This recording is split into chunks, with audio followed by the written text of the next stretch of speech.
Assalamualaikum warahmatullahi wabarakatuh. Perkenalkan, nama saya Irfan Wariski, NIM 1904-2013 dari jurusan Ilmu Administrasi Negara. Pada kesempatan kali ini saya akan menjelaskan mengenai beberapa sasaran-sasaran administrasi pembangunan dan aspek-aspek administrasi negara yang menjadi sasaran administrasi pembangunan. Administrasi pembangunan pada dasarnya bersumber dari administrasi negara. Dengan demikian, kaidah umum administrasi negara berlaku pada administrasi pembangunan. Oleh karena itu, adanya sistem administrasi negara yang mampu menyelenggarakan pembangunan menjadi persyarat bagi berhasilnya pembangunan.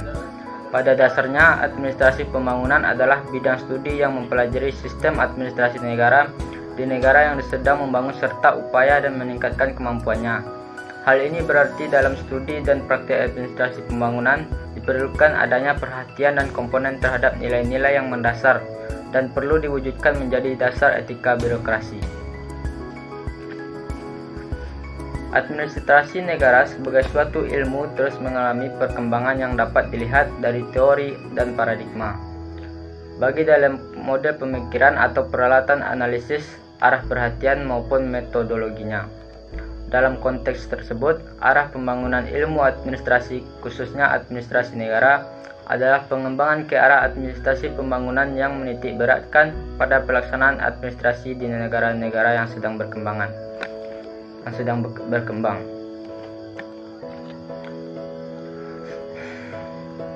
Oke, langsung saja kita masuk pada penjelasan mengenai sasaran administrasi pembangunan. Ada 7 sasaran administrasi pembangunan berdasarkan ciri-ciri administrasi pembangunan, yaitu yang pertama, lebih memberi tekanan atau perhatian terhadap lingkungan masyarakat yang berbeda-beda, terutama bagi lingkungan masyarakat negara berkembang. Yang kedua, berperan aktif terhadap tujuan pembangunan baik dalam perumusan kebijaksanaan maupun dalam pelaksanaannya yang efektif, bahkan ikut serta mempengaruhi tujuan pembangunan masyarakat dan menunjang pencapaian tujuan sosial, ekonomi, dan lain-lain yang dirumuskan kebijaksanaannya melalui proses politik. Yang ketiga, berorientasi masa depan, terutama dalam usaha-usaha yang mendorong perubahan inovasi ke arah keadaan yang dianggap lebih baik untuk suatu masyarakat pada masa depan. Yang keempat, lebih berorientasi pada pelaksanaan tugas pembangunan dari pemerintah untuk merumuskan kebijakan pembangunan dan pelaksanaannya yang efektif dan berkemampuan untuk pengendalian instrumen bagi pencapaian tujuan-tujuan pembangunan.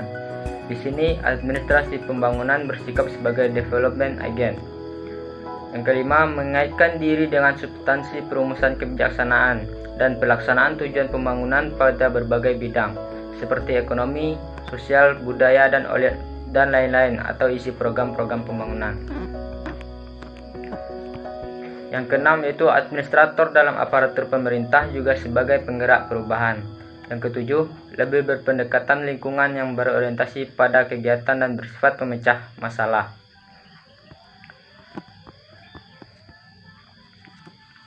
Pelaksanaan pembangunan yang dilakukan pemerintah dan masyarakat harus dipantau secara terus-menerus dan dievaluasi perkembangannya.